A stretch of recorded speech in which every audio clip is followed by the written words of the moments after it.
So here we go.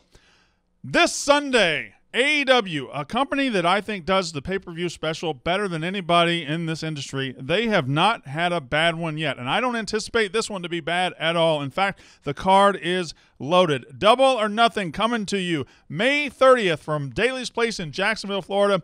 And when you want to talk to somebody about AEW, why not just go right to the heart? Why not just go right to the guy who is paying the bills? Go to the guy that figures things out. It is AEW President Tony Khan for the second time on the show. Tony, welcome to Rasslin.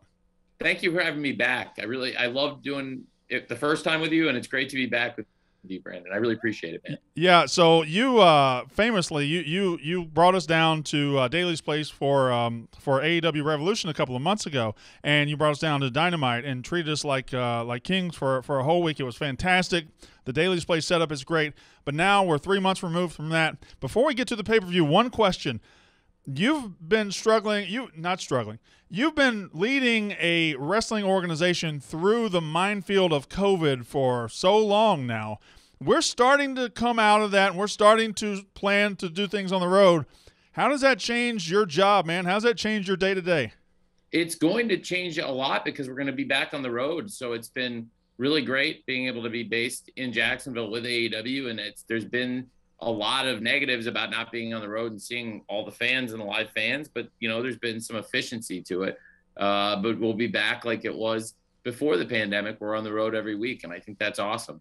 I can't wait to get out, and there's so many great cities that we're going to start visiting in July. But Double or Nothing in Jacksonville, it's only right after the city has supported wrestling really around the world. People have watched shows out of Jacksonville, and we've had millions of fans watching around the world, some of our biggest events. And when you really think about it, the fans here, since we opened it up for live events, and we were one of the first to open it up for live events, the AEW, a few weeks before the NFL season kicked off, we started selling the outdoor 25% capacity tickets. And then the Jaguars and the Chiefs, a few weeks later, when the season started, were the only teams in the NFL that sold tickets. And we here in Jacksonville, we were trying to do it, and we did it safely with no known transmissions through COVID this whole time doing these outdoor shows, which I'm really proud of.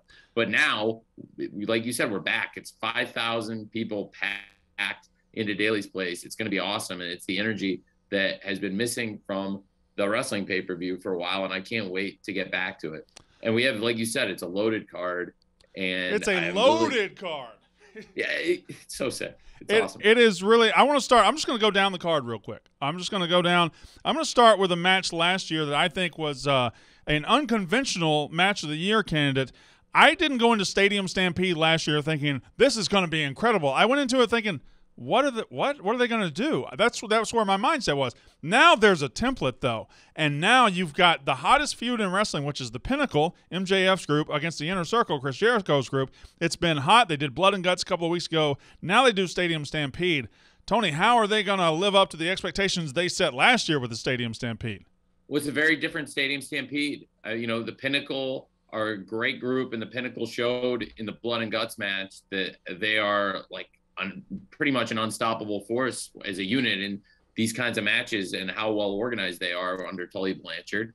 And then you've got the Inner Circle, and it's a very different Inner Circle than it was in last year's Stadium Stampede. They're in a totally different place, but we saw in Blood and Guts how explosive it is between these teams.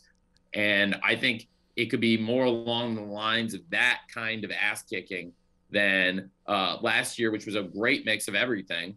And I think it was a great rivalry between the Elite and the Inner Circle last year, and it was very intense. This year, it's Double or Nothing. The stakes are raised, and it's Stadium Stampede, the sequel. And I think it'll be like a Godfather 2 or Aliens type sequel that is as good as the original. And I say that as the biggest fan of The Godfather and The Godfather 2. So I love them both so much. So I hope that I love the original Stadium Stampede, and I believe that we're going to put something together that the fans are really going to love this Sunday. Having seen Godfather 3, it does make me nervous for next year. Real quick, one thought. MJF, he's a true bastard. Your thoughts? It's true. He's a pretty difficult guy to deal with. And, he's nice to me because, frankly, I book the matches and write the checks. So I think that's why he's so nice to me. but he's not nice to very many people. But I get to see a different side of him that probably only like his family and his girlfriend and very few people see, which is a nice person. But I know he did not treat you well when you guys worked together. Well, in fact, I was flying back from Jacksonville. I happened to run into MJF's family in the airport, and they said they came up to me and they were the nicest people in the world, salt of the earth. And I just asked, "How did you give birth to such a son of a bitch?" But anyway, that's neither here nor there. Well, he's a great wrestler, and it's going to be the Stadium Stampede is going to be fantastic. And I really believe, when you look at this card and you see the Stadium Stampede, but you see all the other incredible wrestling bell to bell, I think for your money's worth, which I really know that fans are making a big investment when you order one of these pay-per-view shows, and it's why we don't do 6 pay-per-views a month or some crazy stuff like that. This really try to keep it kind of quarterly, every few months. It's a big event. We build up to it, and Stadium Stampede, the situation between Inner Circle and Pinnacle for a long time, specifically MJF and Chris Jericho originally, and it's grown so much and changed so much since then. And then that's a huge part of this card. And then looking down, I mean, as you run down it, you're going to see some of the best wrestling matches you're going to get on any pay-per-view show. And I'm just so excited that it's going to be in front of these fans, because it's going to be a mix of fans that come into Daly's Place that have been watching wrestling in Daly's Place for the past year and are going to go nuts. And this is like a big trip for them, like going to a stadium that they've seen on TV a bunch of times as a fan and going to it for the first time as a fan of that team, or that sport. And so a lot of people have seen these shows. People are coming in from all over to go to Double or Nothing. But there's also the fans in Jacksonville here, and it was a good mix of that, I think, when you were here for Revolution, Brandon, where there were fans from the outside, but also some of the local fans that come to Dynamite every week. And it's going to be that times 4 this week, because we're not at 25% capacity anymore. We're at 100%. It's going to be 5,000 plus, and I can't wait. And so it's going to be, and that alone, the crowd will steal the show at this pay-per-view, and they will make every match, including Stadium Stampede, that they are a part of, they will elevate it. And the crowd participation is really important in wrestling, as we saw this past year. I'm curious your thoughts on the main event. Looking at it from the outside, I'm curious about this. You think this match, the triple threat between champion Kenny Omega, Pac, and Orange Cassidy, do you think this is more about Kenny's dominance and his incredible reign so far, or is it more about guys like Pac and Orange Cassidy ascending to that main event level for the first time? It's about all of the above. It's about all three. And like all wrestling matches, I think there's a story that goes to all the participants. And in this case, we've never done this with a 3-way story, but there was cause for it. There's a situation that made sense where the match ended in a draw effectively, and both participants were ranked at the top 2, and the winner was going to get a title shot. So they're both going to get the shot, and instead of going in with a 50% chance in theory, they're going in with a 33% chance, and that's the penalty for taking the draw, so to speak. And I think that they're two of the exciting rising stars in wrestling, Orange Cassidy on one hand and Pac, but they also have a really special rivalry. The first ever Orange Cassidy match in AEW as a singles match was 1-on-1 against Pac at Revolution 2020, which was the last wrestling pay-per-view before the pandemic period. Yeah. And I think a lot of people really loved, and it was voted the show of the year. And it's definitely my favorite event. And, going back to that Pac and Orange Cassidy, they have a huge chemistry, and the rivalry between the best friends in the Death Triangle has been going on for well over a year, and really dates back to 2019. And one thing we've never seen is the two of them in position to get a title shot. And when you look at Kenny Omega's probably been, I think, without a doubt, the most what's the word? The most decorated wrestler in the world. And bell to bell, probably up there. You'd consider Kenny Omega to be the best. And, since Kenny Omega's turned heel, I think Kenny Omega's presentation, it was already, great. I think it's through the roof. I think the Kenny Omega, Don Callis package really works, and the Young Bucks have added something really special. And when we get to talking to the Young Bucks, hopefully here in a little bit, we will. And they have a huge match also, in a huge world title match. But for Kenny and the Young Bucks, this is their time. And, I was a huge fan years ago of Kenny Omega and the Young Bucks in Japan as a heel trio, as the Elite. And I think, we saw a lot of great things from them these past couple years in AEW, and they've had a great run here. But now, really, this is their time. Kenny Omega and the Young Bucks have clicked. So for Orange Cassidy, who's like one of our biggest rising stars and one of our most marketable people and one of our most beloved fan favorites, it would be a great time for him to knock off Kenny Omega and become the champion. And also, it would be a great time for Pac, who, as we're expanding internationally and growing the brand, and who's been one of our top stars from the beginning and has actually got wins over Kenny Omega, has beaten Kenny Omega one-on-one on pay-per-view. And, was really one of the only people in wrestling who can say that. And, also has a win over Orange Cassidy on pay-per-view. Yeah. So I think you have to look at it and say it's about all of them. Like most wrestling matches, I think, Sure. Unless we're in a total enhancement match, get over match situation, then I think it's usually about all the participants. If that makes sense. Yeah, it very much does. One thing that really stands out to me about AEW, and I've said it many times, is your mix of very established and very big stars and a generation that you guys have of rising stars. I mean, you guys have as many young rising stars in your company right now as any company I can remember. I could go on and on down the list, but I'm going to mention two in the next two matches we talk about. The match I'm most excited about is somebody I think has been your brightest star all year, and she is about to wrestle for the AEW Women's title, which is held by the longest reigning AEW champion ever, and that's Hikaru Shida. She is going up against Dr. Britt Baker, who, when she's on the screen, it's like the camera was made for her. I think this is going to be a huge star-making performance for probably both of them, but this is the match where I look at it, I'm like, I'm buying the pay-per-view for this match. I really believe that it's going to be one of the best matches on the card, too. It's been built up to for a long time. When you think back, as Britt Baker, again, turned heel and added new life to her presentation, her character, and became one of wrestling's great villains, and has continued to build her legacy over the past year. And then she built her record up and won all these matches in chase of the title. I think if you look back, one of the best matches Britt Baker's had is with Shida on Dynamite, going back over a year to the beginning of the pandemic. Mm-hmm. And it was a turning point for Britt. Shida won the match and went out and won the title. Britt got her nose broken and got injured after this and really rehabilitated and came back with a new lease on life as a different wrestler. And since then, Britt has been one of the most important people in this company, like you said. And Shida has been a great champion for us. So when I think about the match, Shida has held the title for over a year and defended against some of the top women wrestlers in the world and had some great matches. And I think this sets up, like you said, it's be one of the most important matches on just a huge show packed with main event matches. So I'm really excited for Shida versus Britt also. As am I. I think that is going to be a show stealer on a card full of show stealers. I'm going to go quickly down the card in just a minute. We'll kind of go match for match. Sure. But I do have to ask about one more rising star because Anthony Ogogo is somebody who has just burst onto the scene. He's part of the factory there, and he's got that punch, and one punch knockout power is rare in wrestling, but it's something.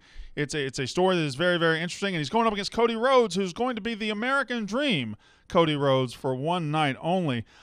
This is a fascinating battle of a star on the rise and a star who's up there and is trying to keep this guy from rising. So I don't know which way this is going, but I think it's been a fascinating story so far. It's a fascinating story that's played out as it has on television. And if you follow the road to and the backstory and really are, that kind of digging in super fan, then people, may know more of the backstory, which is Cody had trained Ogogo. Mm-hmm. And to go even further backstage info, Cody originally introduced me to Ogogo, and it was his idea to bring Ogogo in as a developmental wrestler when I wasn't really doing that kind of thing, bringing in untrained people much.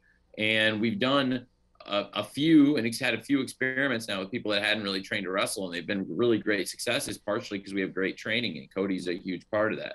And so he identified a go-go, and I met up with him and met with him in England, and he definitely is a great athlete, has a great reputation. I like the person I saw, and I offered him a contract, and he's a household name in England. He's been an Olympic medalist as a boxer. He's been a huge spokesperson, and he has huge upside. When you see him, he's handsome, he's intelligent, he's got his great promos, and he was really far along in his training. And it's a classic story of the pupil betraying their mentor, and Cody was definitely a mentor to a go-go. So there's a lot in play there, and it's going to be a really, really interesting match. And definitely the biggest test a go-go's had as a pro wrestler, and a very different kind of test than boxing in the Olympics or as a professional. Or anything else for that matter.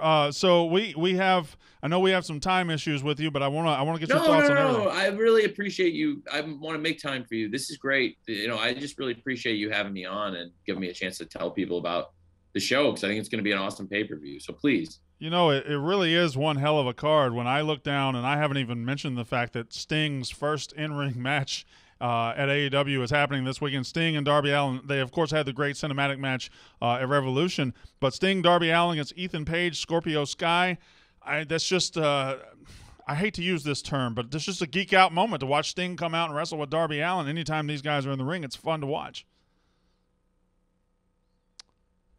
Yeah, it's going to be great.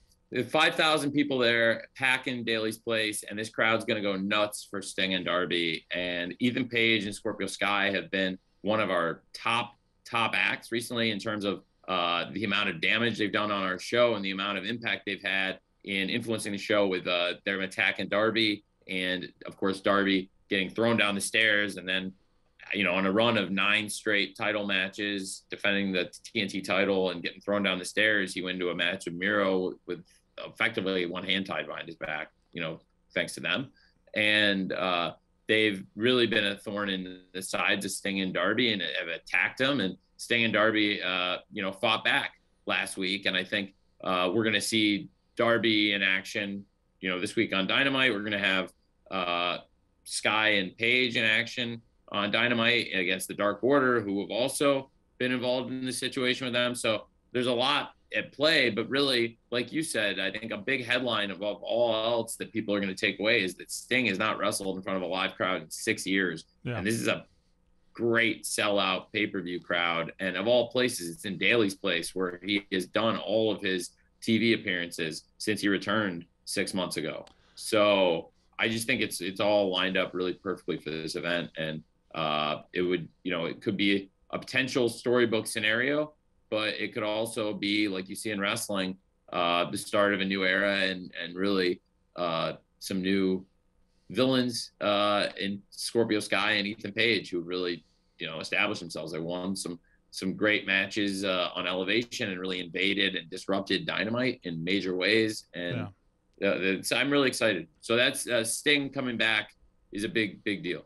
So, and there's a couple title. We haven't even talked about a couple title matches. You got new TNT champion Miro against Lance Archer, and this is one of my favorite matches on paper that AEW's put together so far. I mean, Miro is somebody that is just he's an ass kicking machine. Lance Archer, you know what he is? He's an ass kicking machine, and you're just going to put them both in there. It's going to be physical. It's going to be not for the faint of heart. I think I'm so excited about this one too. It's going to be great. I'm really excited about it also. And, it made a lot of sense when Miro had won the title and Lance had really reestablished a relationship with Sting and with Darby. And, the Sting had kind of gotten through to Lance, and Lance had been there to support Sting and Darby in recent weeks. So, of course, he would be the first guy there when Miro kind of took liberties with Darby after he knocked him out. And I really thought that would be a very strong match for the card. So I definitely went to that right away. I'm glad you're excited about it, because I am too, because, the TNT title really goes back to last year's Double or Nothing. The first ever champion was crowned. And I think it's very appropriate. Lance has done so much in the past year and been a great wrestler for us and a great asset, a great person in this company. And, I think this has been on a national stage, the best opportunity Lance has ever had to present himself. And I think he's got the potential to be a really great TNT champion for us. So I completely agree. And, for Miro, he is a beast, and this is a really great test for him and a great test for Lance to get another shot at the title. So I'm really excited about that too. The TNT Championship, every time it's defended, I think it's been the most consistent match that AEW's had. Well, one of them, because I got another one coming up. The TNT Champion has always had competitive matches. They've always been very, very good. It's been a fascinating title to follow.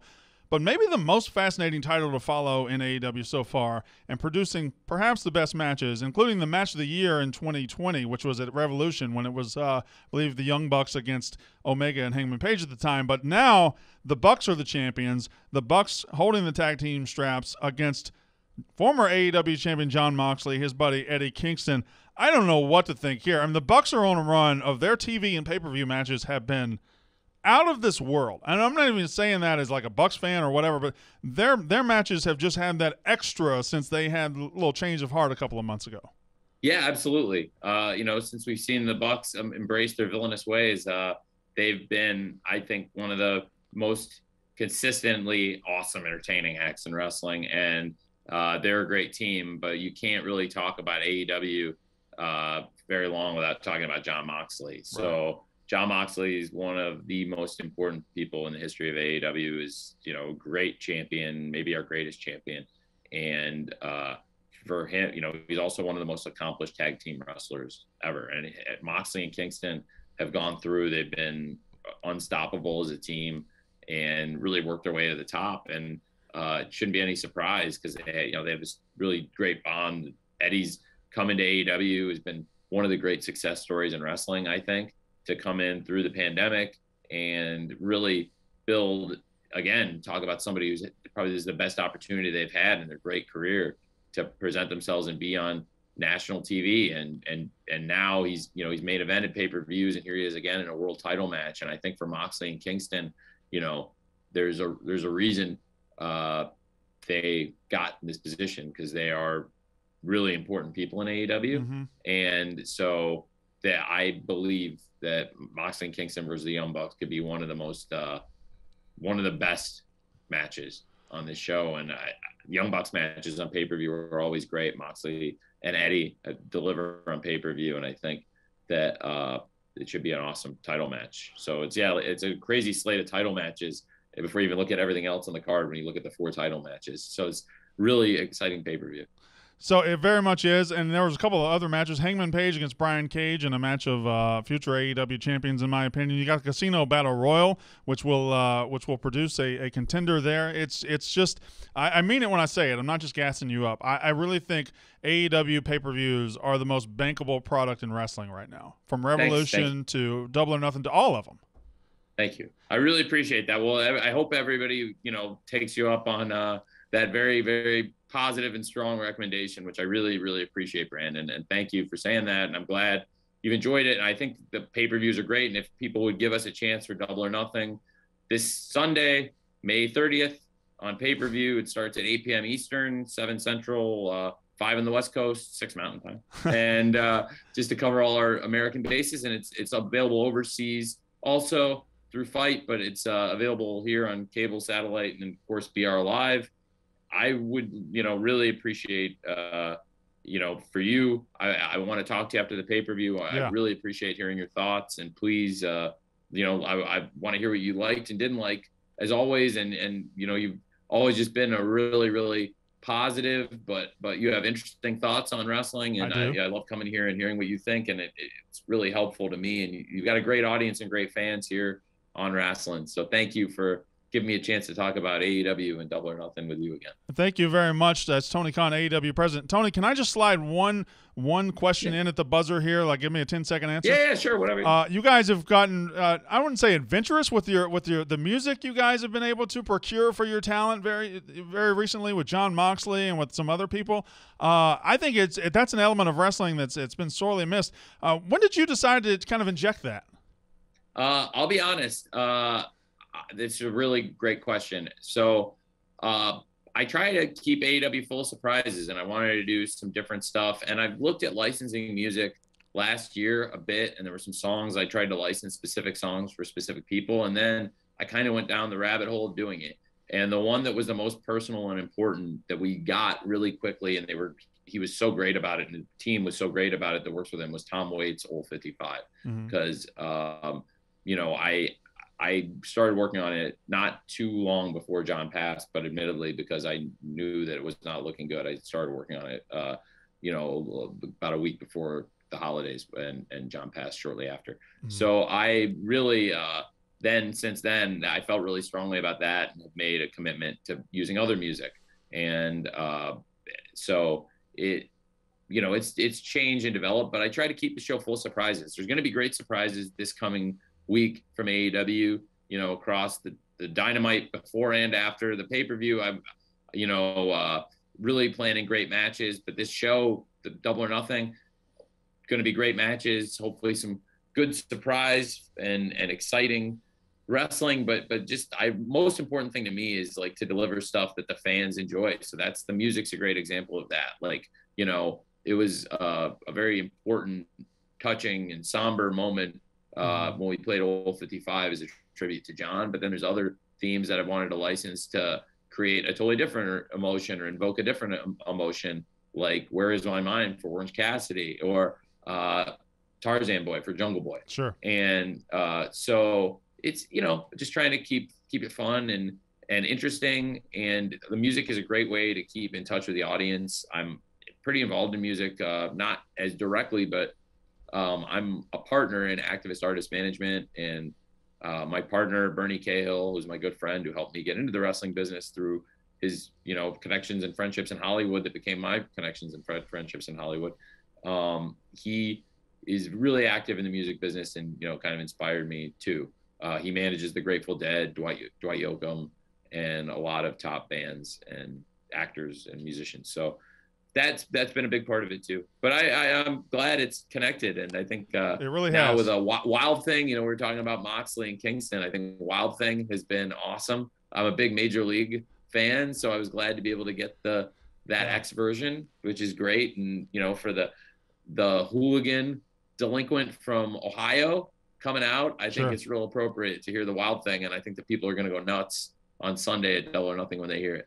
No, it fits perfectly. It just fits along the lines of AEW being a fan-friendly product and doing things, just these little touches, these little tweaks every now and then that just make you really connected to the product. AEW Double or Nothing, I promise you, it's going to be a great show. AEW Double or Nothing this Sunday night, 8 p.m. Eastern from Daly's Place in Jacksonville. He already did all the times, 8, 7, 6, 5. You know the times if you know what Eastern time means. So 8 p.m. Eastern, yeah.